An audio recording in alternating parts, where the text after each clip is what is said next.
Welcome to Lead to Grow.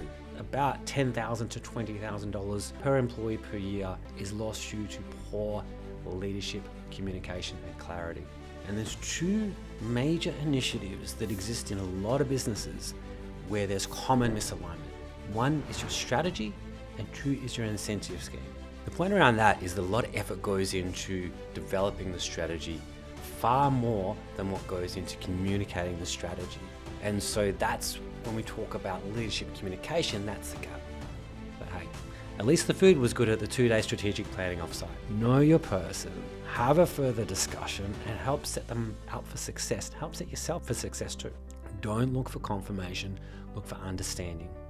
Ask, how would you explain this in your own words? What is your plan from here? What feels unclear? And allow that space. Welcome to Lead to Grow, the podcast where we explore the people principle, how human performance drives business performance. Today in Lead to Grow, we're unpacking one of the most misunderstood skills in leadership, which is clarity. As a leader, you might think you're being perfectly clear, but your team might be hearing something completely different. We'll explore where communication failures take place, why they happen, why you need to care about it, what you need to be clear on, and how to be clear with your leadership communication. So if you ever thought, but I already told them that, then this episode is for you. The biggest misconception about leadership communication is that it actually happened. This is a fantastic quote from a leadership communication book, which is titled The Leader's Voice by Crosland and Clark. I definitely recommend you look that up if you're interested in that sort of thing. Most leaders think they're clear until they find out they weren't. And they blame the audience for not getting it. If you think about it, they're confident, decisive, direct, they say what they mean and they mean what they say, and they assume everyone just walks away the same. Like, that was clear. Being direct is not the same. It's not the same as being understood. Clarity is measured by not what you said, but how did that land with everybody else. Now, Gallup found that only half the employees felt that they knew what was expected from them at work. So think about that. You flip a coin, half your team gets it, half your team doesn't get it. And so this illusion that communication takes place is a real thing. Okay, so why does this matter? I mean, you're very busy, no? And you want to achieve results, yeah?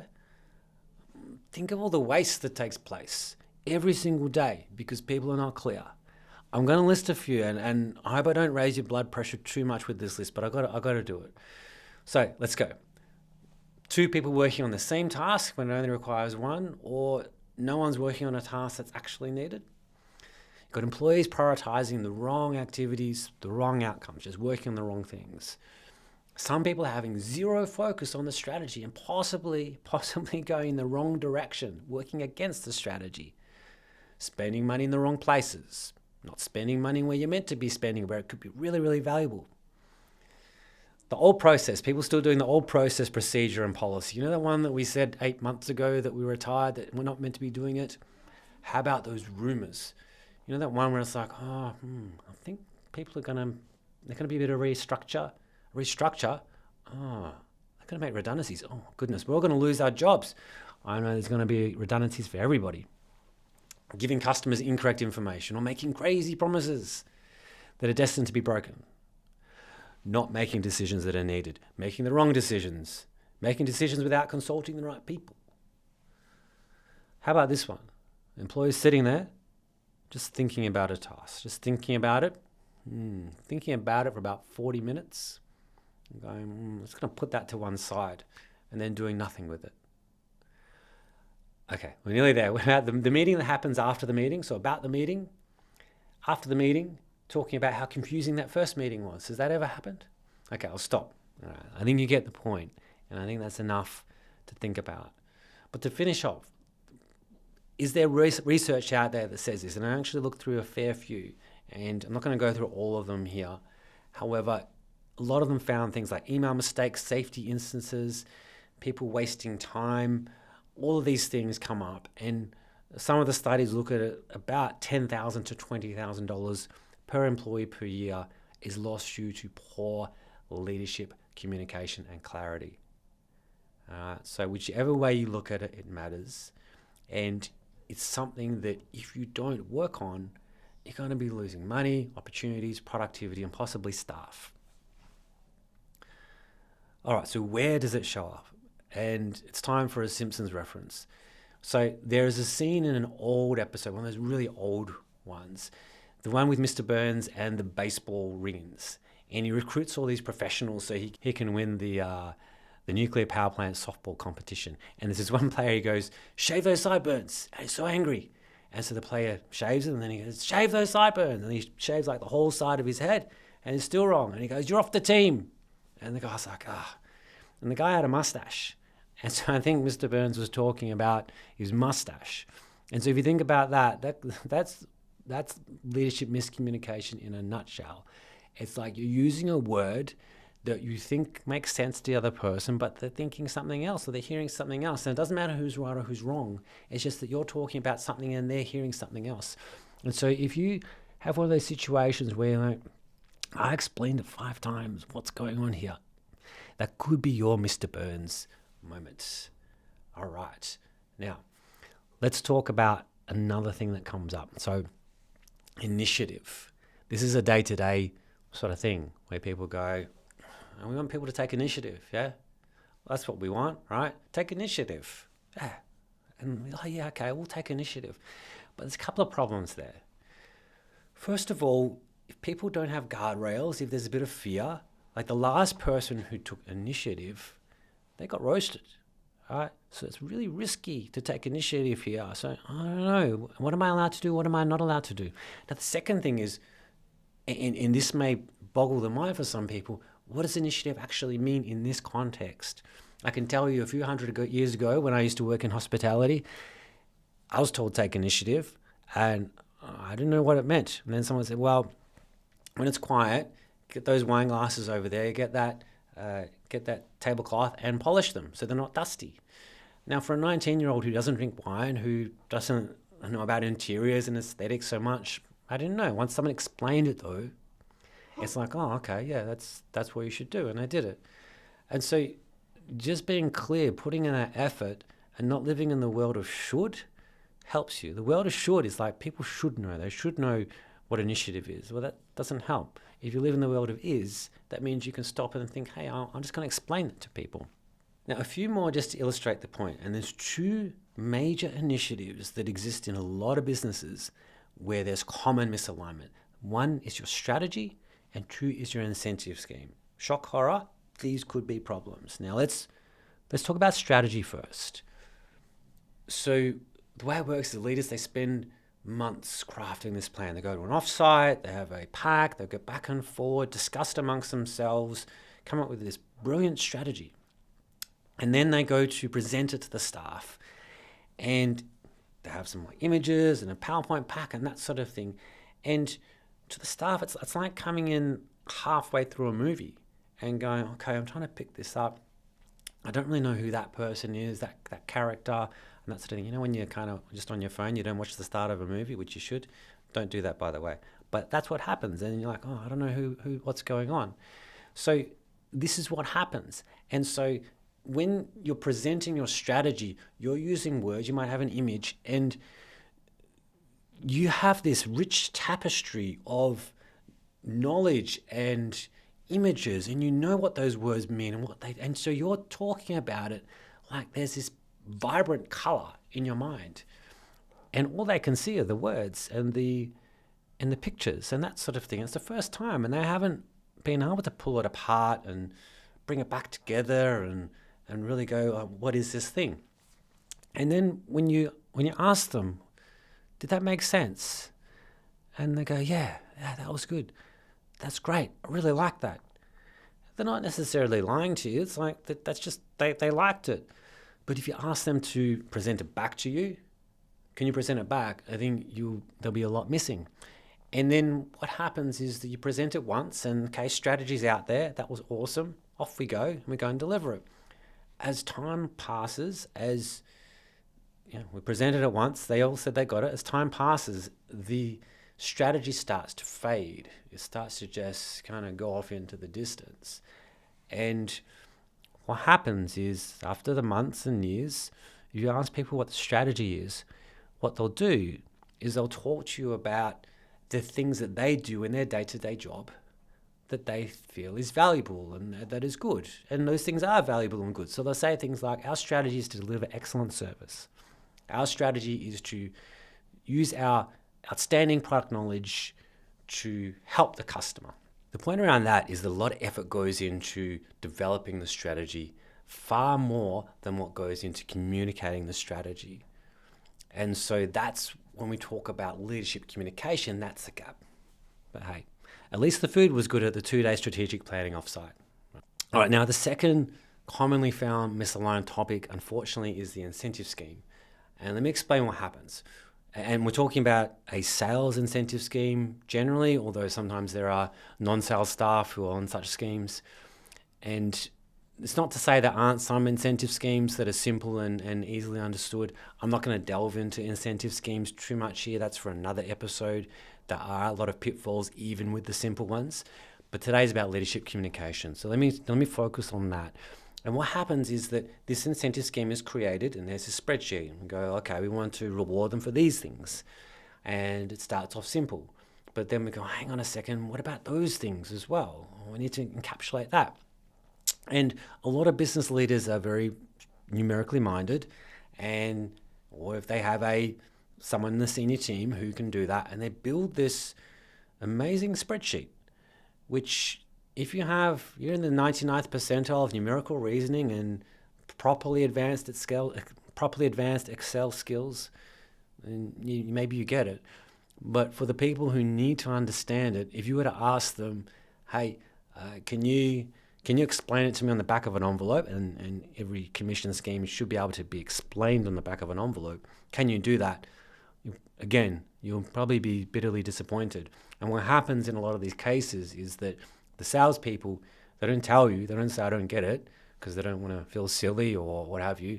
They just look at their pay pack and go, was I happy with that? Oh, yeah, that seems like a good amount. I don't know what I did to achieve it, but I'm happy with that. And time goes on, all right? So strategy and incentive schemes. One other area I just want to touch on, because again, it's a common area that I want to give you some of these places to focus on. And it's doing a staff survey. In the majority of staff surveys, what comes up is that communication needs to improve. All right, in pretty much every single one. And so what happens? Okay, communication. All right, what do we need to do? And there's a further miscommunication about communication, which is that the leaders often say that means information. Let's give them more information. Okay, let's get that information out there, and they bombard them, and that kind of doesn't work. So hopefully that helps you to see, okay, so navigate through where are these things taking place? Where are we not being clear? And we're going to focus on the 7 pillars of leadership clarity. Now, this is not the entire list. It's just a manageable list for you to start to think about, like, what do I need to give them clarity on? And then we'll get into the how a little bit later on. So number 1, clarity of direction. Where are we going and why does it matter? This can relate to just a task you've given or the entire direction of the business. But where are we going? Why are we going there? You know, when you're walking next to somebody and they're kind of leading the way, they're walking down the street and you're like, where are we going? And you're just kind of following them, and then you're like, do we go left? Do we go right? Okay, you walk the wrong way. Do we cross? Okay, cool. Okay, cool. Now you're on the phone. Okay, cool. No worries. I'll just stand here. The man turned green. No, we're not going to go. Okay, and it's really annoying, and so it saps your energy. So you just stand there waiting. Where are we going? Why are we doing it? You need to give that clarity. Now, the next one is, number 2 is, what is my job? Now, you might go, well, it's obvious, right, what your job is. What happens in business is that things change, and that job in your business is perhaps different to that job in another business, and perhaps it's a different job to what it was 12 months ago. So the job has changed, but the clarity is lagging behind. And so if you can give that back to people, this is what your position is, then you give them freedom to thrive. Number 3 is clarity on priorities. Now, the standard understanding of this is, what should I be working on right now, which is important, and that should happen. But another one that maybe you haven't heard of is around high value activities, HVAs. Those who know me have probably heard me talk about this a million times. And these are the 4 to 7 activities that each person should focus on in their job to deliver the greatest value in their position.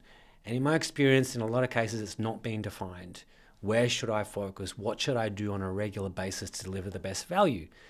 And it might be in someone's head, like, why are you not doing these things? And this is the number one performance issue that I see. Is how it goes is the manager goes, I want you to focus on these things.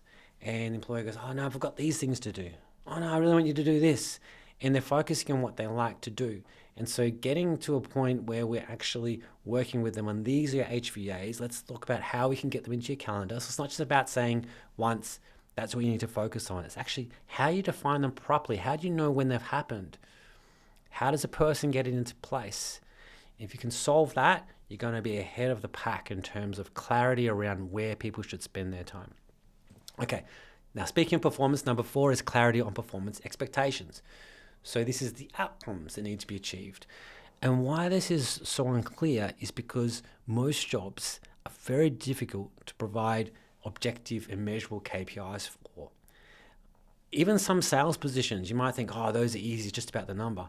In many cases, it's actually misleading, the number, particularly a sales role that is a business-to-business role with existing accounts.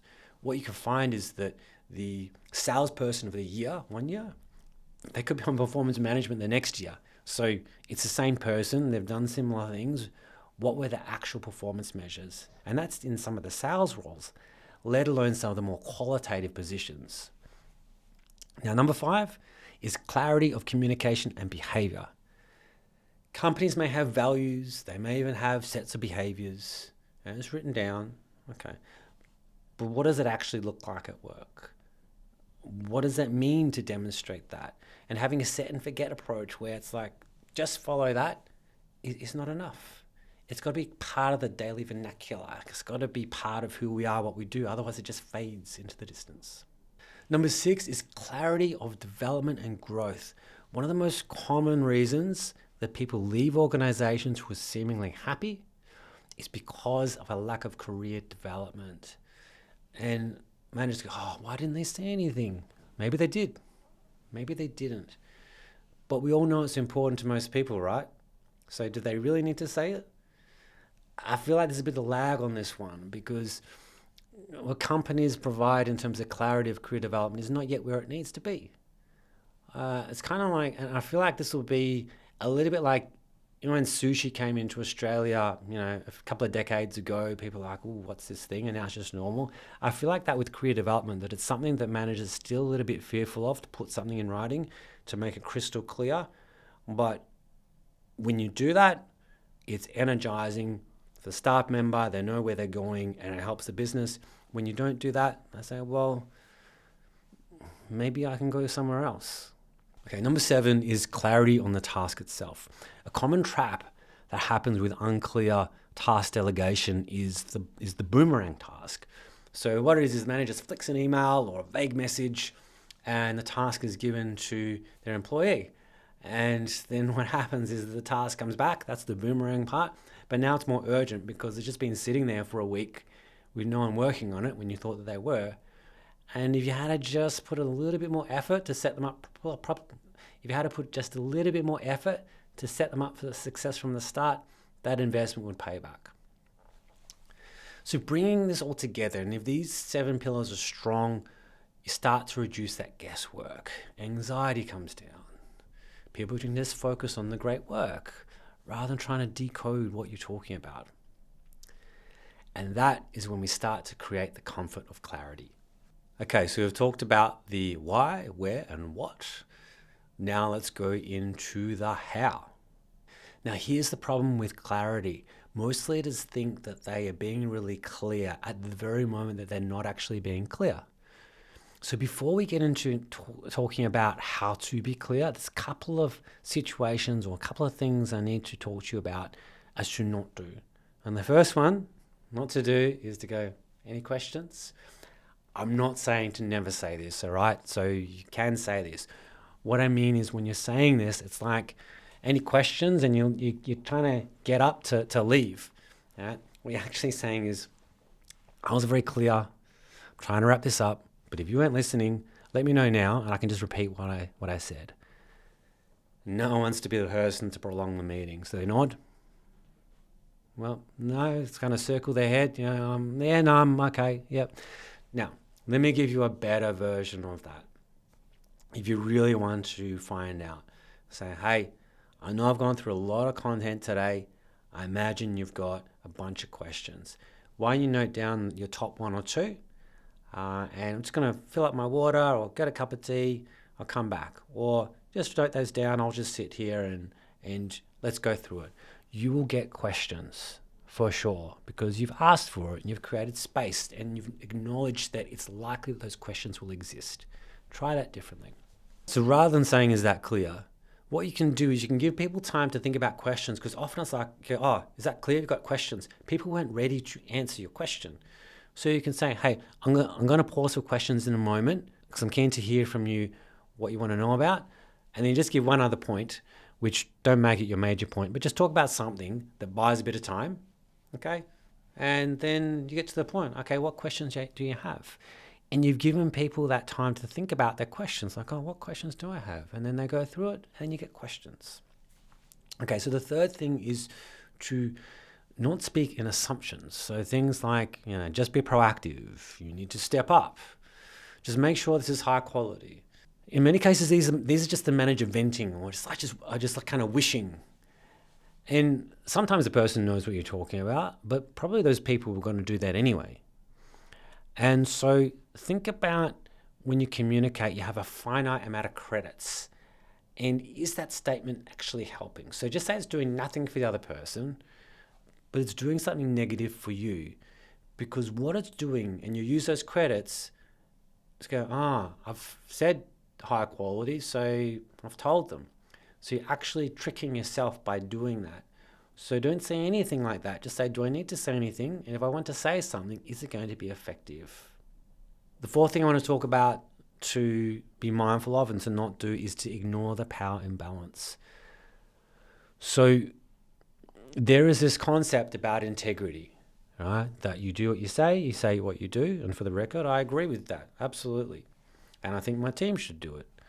The trouble is if someone agrees to something out of fear, in those movies where like someone agrees to something because the mafia got them to agree to it, well, it's kind of not the same thing. And so when they're agreeing to do something for you and they're doing it out of fear, they're just being unkind to their future self. They're setting their future self up for failure, but don't worry about that person because I'm not that person. I'm just me now, so I can get out of here, right? And they say yes to leave the room. But you're also doing the same to yourself. You're being unkind to your future self because you know they're not going to do it. And we can tell ourselves little fibs like, oh, well, they said they're going to do it, so they better do it. If you know they're not going to do it, if you have doubts at that point in time, you're setting it up for failure. You're setting it up to have a conflict situation. So you've got to stop at that point.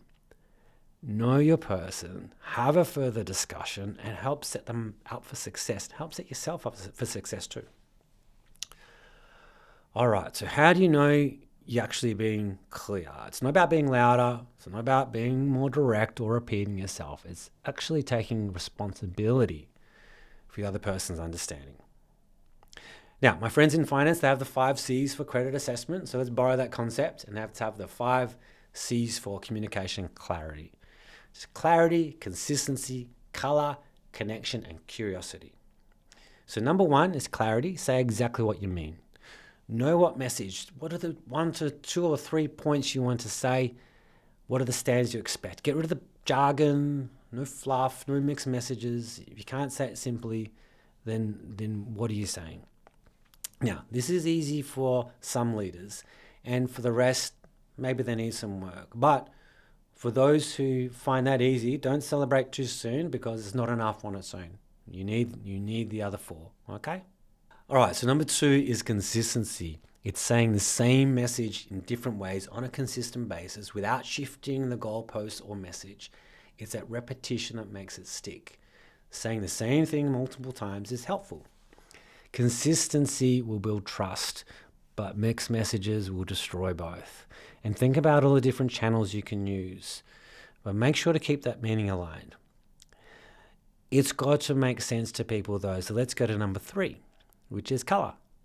Make it vivid, story, analogy, a diagram, use actual visuals, or paint a picture in people's minds. Make it memorable and actionable. Don't just have the content. Allow people to ingrain it in how they see things.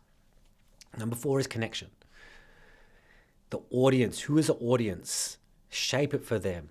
Why does it matter to them? What are they thinking? How do they think? What do they value? And importantly, do they trust you? Do they trust you enough to say, I don't get it? I need to pause on this one because this is so critical. Communications between two people. And if there's very low trust, it's hard for you to get that feedback. And for a lot of leaders, like, I want to get that feedback. How do I get that feedback? At the point at which you want to get that feedback and you ask that question and you haven't built trust or you've eroded trust, it's very hard. So building trust is over a period of time, and building that up, if they trust you and you create the right space and you're interested enough, you'll be able to know where your message has landed. And this then gets to number 5, curiosity. Don't look for confirmation, look for understanding. Ask, how would you explain this in your own words? What is your plan from here? What feels unclear? And allow that space.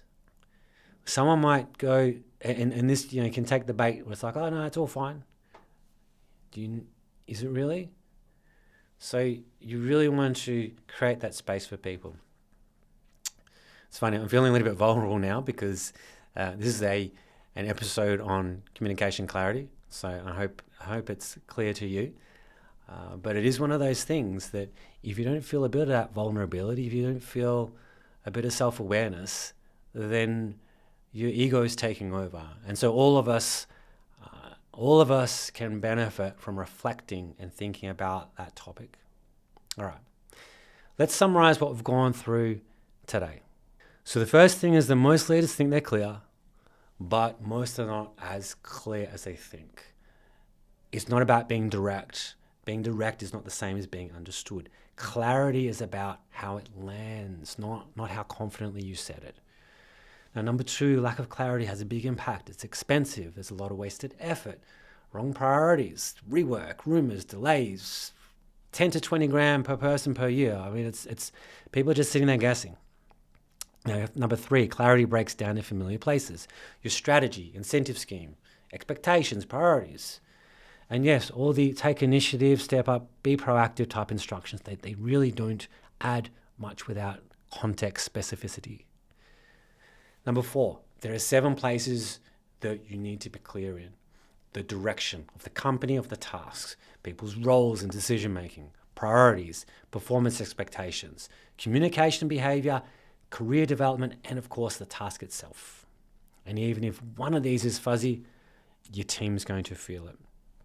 Number 5, avoid those classic traps. Any questions? Is that clear? Just kind of vague statements, one-off explanations, set and forget, right? And ignoring the power imbalance that happens, that stops people from saying, you know what? I really don't get it.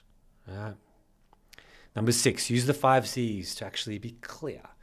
Clarity, say exactly what you mean. Consistency, same way in different ways. Loosen the jar, all right? Don't move the goalposts. Color, bring it to life. Stories, visuals, examples. Connection is about trust and how you tailor that message. And finally, curiosity, has it actually landed? All right? Not just about nodding politely. Clarity isn't a sentence, it's an experience. And you know when people are being clear, when they walk away confident, calm, and importantly, they achieve the outcome that you wanted. So have a think.